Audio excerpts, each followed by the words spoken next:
ओम तत्सत। ओम क्लीं कृष्णाय नमः। श्रीमद् भगवद्गीता षष्ठ अध्याय अभ्यास योग 46 नंबर श्लोक। तपस्विभ्य अधिक योगी ज्ञानिभ्य अपि मत अधिक कर्मिभ्यश्च अधिक योगी तस्माद् योगी भव अर्जुन। শ্রী ভগবান বললেন, যোগী তপস্বীদের চেয়ে শ্রেষ্ঠ, জ্ঞানীদের চেয়ে শ্রেষ্ঠ এবং সকাম কর্মীদের চেয়েও শ্রেষ্ঠ। অতএব হে অর্জুন, সর্ব অবস্থাতেই তুমি যোগী হও। 47 নম্বর শ্লোক।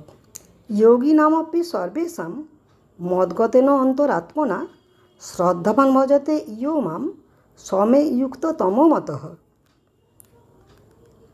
যিনি শ্রদ্ধা সহকারে মদগত চিত্তে আমার ভজনা করেন, তিনিই সবচেয়ে অন্তরঙ্গভাবে আমার সঙ্গে যুক্ত এবং তিনিই সমস্ত যোগীদের মধ্যে শ্রেষ্ঠ।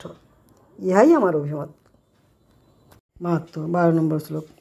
সাধুর্গীতামৃত স্নানম সংসারমলনাশনম শ্রদ্ধায়নস্ত তৎকার্যম হস্তি স্নানম বৃথৈব তৎ। গীতারূপ সলিলে স্নান করলে সাধু ব্যক্তিরা সংসারমল মুক্ত হন, আর শ্রদ্ধাহীন জনের সেই স্নান হস্তি স্নানের মতো বৃথা হয়ে থাকে। ওম তৎসৎ। ওম নমঃ ইতি।